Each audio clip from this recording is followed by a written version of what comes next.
আমাদের মহান নেতা জাতির পিতা বঙ্গবন্ধু শেখ মুজিবুর রহমানকে স্মরণ করে তাঁর অসমাপ্ত আত্মজীবনী পড়া শুরু করছি। যারা তাকে ভালোবাসেন, যারা তার সমালোচনা করেন, অপছন্দ করেন, সকলেরই উচিত এই বইটি পড়া, তাকে জানার জন্য ও বোঝার জন্য।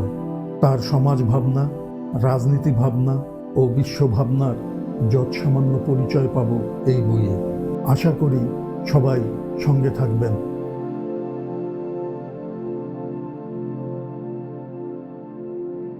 সোহরাওয়ার্দী সাহেব তখন বাংলার প্রধানমন্ত্রী।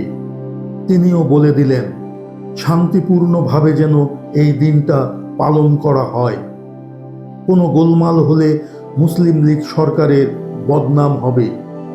তিনি 16ই আগস্ট সরকারি ছুটি ঘোষণা করলেন।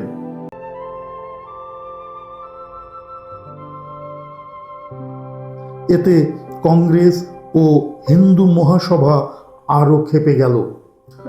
15ই আগস্ট কে কোথায় কোন এরিয়ায় থাকবে ঠিক হয়ে গেল।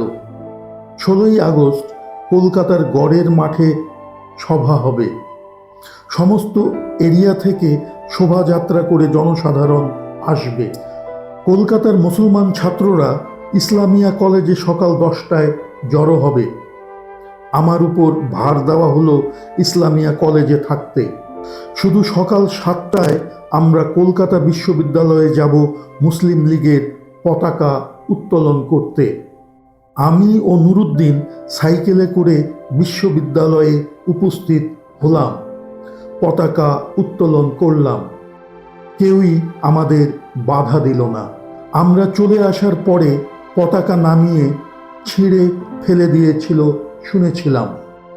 আমরা কলেজ স্ট্রিট থেকে বউবাজার হয়ে আবার ইসলামিয়া কলেজে ফিরে এলাম। কলেজের দরজা ও হল খুলে দিলাম। আর যদি আধা ঘন্টা দেরি করে আমরা বউবাজার হয়ে আসতাম, তবে আমার ও নুরুদ্দিনের লাশও আর কেউ খুঁজে পেত না। ভাবসাব যে খারাপ আমরা বুঝতে পেরেছিলাম যখন ফিরে আসি। নুরুদ্দিন আমাকে কলেজে রেখে লীগ অফিসে চলে গেল, বলে গেল শীঘ্রই ফিরে আসবে। বেকার হোস্টেল থেকে মাত্র কয়েকজন কর্মী এসে পৌঁছেছে। আমি ওদের সভাকক্ষ খুলে টেবিল চেয়ার ঠিক করতে বললাম। কয়েকজন মুসলিম ছাত্রী মুন্নুজান হোস্টেল থেকে ইসলামিয়া কলেজে এসে পৌঁছেছেন। এরা সকলেই মুসলিম ছাত্রলীগের কর্মী ছিলেন। এর মধ্যে হাজেরা বেগম, এখন হাজেরা মাহমুদ আলী, হালিমা খাতুন, এখন নুরুদ্দিন সাহেবের স্ত্রী, জয়নব বেগম, এখন মিসেস জলিল, সাদেকা বেগম, এখন সাদেকা সামাদ, তাদের নাম আমার মনে আছে। এরা ইসলামিয়া কলেজে পৌঁছার কয়েক মিনিটের মধ্যে দেখা গেল কয়েকজন ছাত্র রক্তাক্ত দেহে কোনো মতে ছুটে এসে ইসলামিয়া কলেজে পৌঁছেছে। কারো পিঠে ছোড়ার আঘাত, কারো মাথা ফেটে গেছে।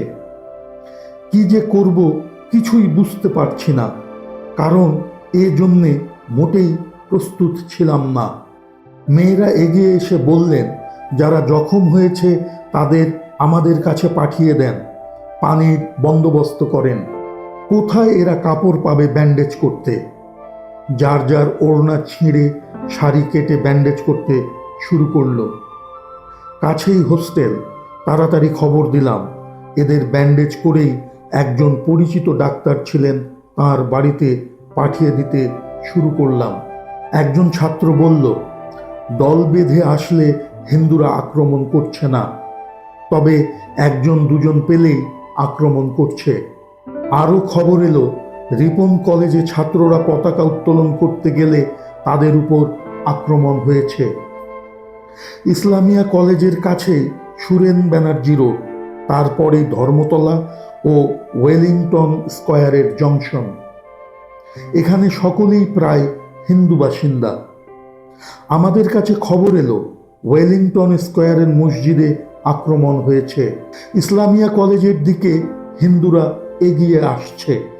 কয়েকজন ছাত্রকে ছাত্রীদের কাছে রেখে আমরা 40-50 জন ছাত্র প্রায় খালি হাতেই ধর্মতলার মোড় পর্যন্ত গেলাম। সাম্প্রদায়িক দাঙ্গা হাঙ্গামা কাকে বলে এ ধারণাও আমার ভালো ছিল না।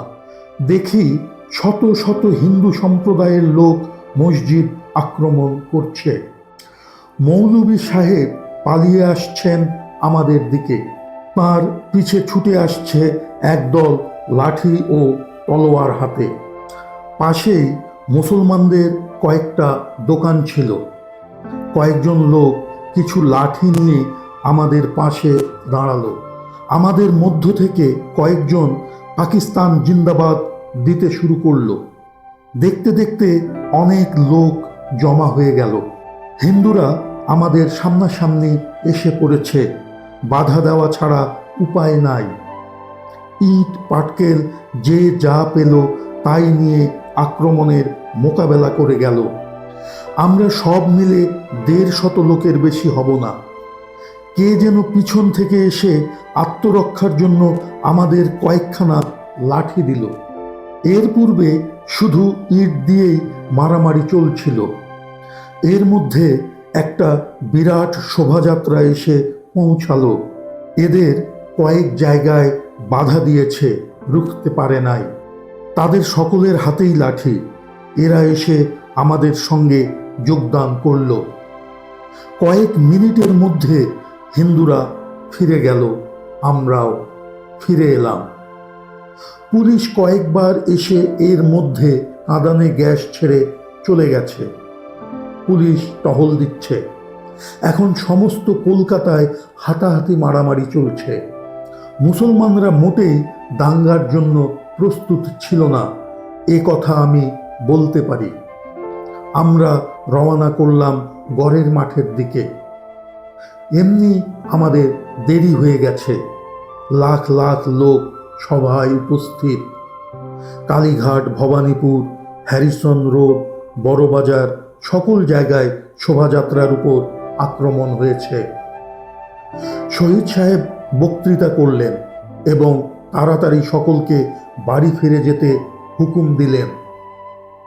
কিন্তু যাদের বাড়ি বা মহল্লা হিন্দু এরিয়ার মধ্যে, তারা কোথায় যাবে? মুসলিম লীগ অফিস লোকে লোকারণ্য।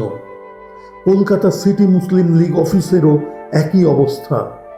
বহু লোক জাকারিয়া স্ট্রিটে চলে গেল। Wellesley, park circus, Beniapukur area মুসলমানদের এরিয়া বলা চলে। বহু জখম হওয়া লোক এসেছে। তাদের পাঠাতে হয়েছে মেডিকেল কলেজ, ক্যাম্বেল ও ইসলামিক হসপিটালে। আজ এ পর্যন্ত।